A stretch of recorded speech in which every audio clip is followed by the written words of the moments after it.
नमस्कार दोस्तों, मैं श्री दीपचंद चौधरी महाविद्यालय ललितपुर से डॉक्टर एस पी सिंह आज आप लोगों को बीए प्रथम सेमेस्टर की कक्षा में घनानंद द्वारा रचित सुजान हित के सवैयों की व्याख्या के बारे में बताऊंगा। आप लोग ध्यान से पढ़िएगा और समझिएगा, ठीक है।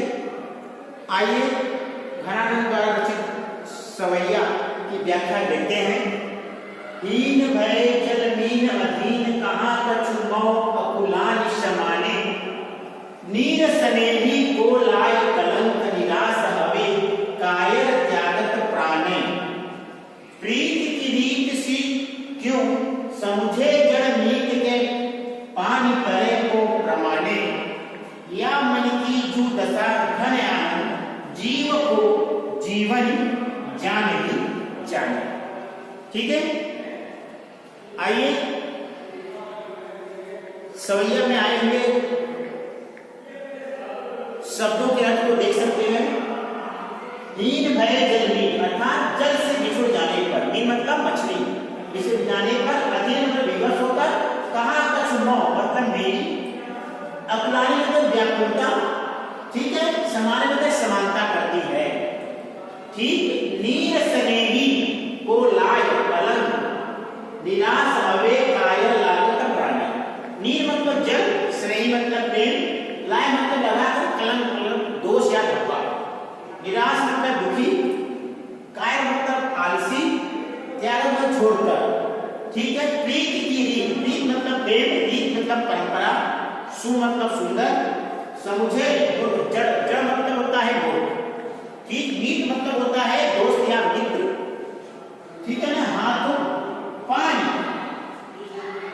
करे को प्रमाणी, ठीक है, प्रमाण या साक्ष्य, ठीक है। या मन की जू दशा घन आनंद जीव को जीवन जान ही जाने, या मन की, मन मतलब हृदय, जू मतलब जो, दशा मतलब अवस्था, जीव मतलब प्राणी, जीवन, ठीक है। जान यहां तात्पर्य सुजान अर्थात अनंत प्रेमिका का नाम, ठीक। जीव को जीवन जान ही जाने, ठीक है ना। आइए व्याख्या करने से पहले हम प्रसंग देख लेते हैं इस सवैया की। यहां पर घनानंद जी ने प्रेम की दो आदर्श माने हैं, मछली और पतंग। प्रस्तुत सवैया में घनानंद कहते हैं कि मेरा प्रेम मछली के प्रेम से भी महान है अर्थात श्रेष्ठ है, क्योंकि वह प्राण त्याग कर तो शांति प्राप्त कर लेती है, लेकिन मैं प्रिय के वियोग में, अर्थात मैं प्रिय के वियोग में, प्रेमिका के वियोग में तड़प रहा हूं, अर्थात छटपटा रहा हूं।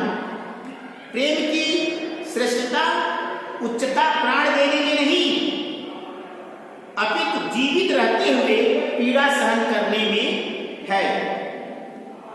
इसी के बारे में इस सवैया में बताया जा रहा है, ठीक है ना। आइए व्याख्या देखते हैं। घनानंद कहते हैं कि मछली जल से अलग होकर विवश हो जाती है और प्राण त्याग देती है।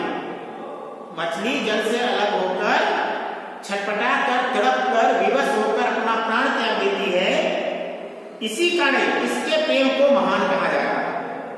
लेकिन वास्तविकता यह है कि उसका प्रेम मेरे प्रेम से श्रेष्ठ नहीं है। क्यों नहीं श्रेष्ठ है, ये आगे बता रहे हैं। क्योंकि मेरी व्याकुलता, विवशता और पीड़ा और विहलता की समानता उसकी व्यवस्था और पीड़ा नहीं कर सकती। वह अपने प्रेमी जल के प्रेम पर कलंक या दोष या धब्बा लगाकर मर जाती है और अपने प्राण त्याग देती है। यह उसकी निराशा के कारण होता है। सच तो यह है कि प्राण त्याग देना प्रेम के श्रेष्ठ होने का सूचक नहीं है।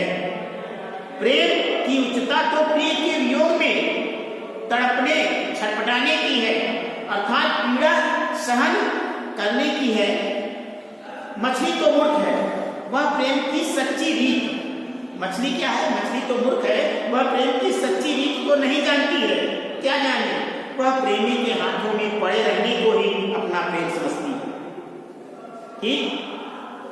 आगे कहते हैं प्रिय के सामने रहते हुए प्रेम करने की उसमें सामर्थ्य है, उसके वियोग में नहीं।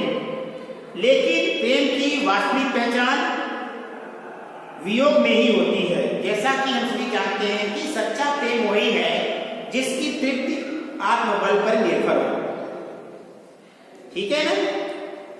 सच्चे प्रेम की परिभाषा क्या है? वह प्रेम जो निस्वार्थ भाव से किया गया, उसमें स्वार्थ की भावना न हो, अर्थात निस्वार्थ भाव से किया गया हो, ऐसे प्रेम को हम सच्चे प्रेम कहते हैं। ठीक है? ध्यान कहते हैं कि प्रिय के बिना मेरे मन की जो दशा है, अर्थात प्रिय के बिना अर्थात प्रेमिका के बिना मेरे मन की जो दशा है, अवस्था है, मन की व्याकुलता है, मनोदशा है, जिस तरह व्यथा की पीड़ा मुझे भोगनी पड़ रही है, जिस तरह प्रेम की पीड़ा का कष्ट मुझे उठाना पड़ रहा है, उसे तो प्रिय सुजान अर्थात मेरी प्रेमिका अर्थात सुजान मेरे प्राणों के प्राण ही समझ सकते हैं, अर्थात मेरी प्रेमिका ही समझ सकती है। ठीक? जो सच्ची प्रेमिका होगी, एक सच्चे प्रेमी की व्याकुलता समझ सकती है, प्रेम को समझ सकती है। ठीक है? अब यहां पर काव्य सौंदर्य में क्या लिखोगे आप? रस कौन सा है? वियोग श्रृंगार रस। छंद कौन सा है? सवैया। अलंकार कौन सा है? अलंकार है 6 का अनुप्रास अलंकार, यमक अलंकार और क्या कहते हैं? व्यतिरेक अलंकार। ठीक है ना? अब यहां पर घनानंद जी ने अपने प्रेम पर, घनानंद जी का जो प्रेम था उन्होंने मछली के प्रेम से भी श्रेष्ठ बताया है अपने प्रेम। ठीक? घनानंद को अपने प्रेम पर गर्व है कि प्रेम का आदर्श रूप मछली का प्रेम भी उसकी समानता नहीं कर सकता। ठीक? यही बात सूरदास अपने उद्धव गोपी संवाद में करते हैं।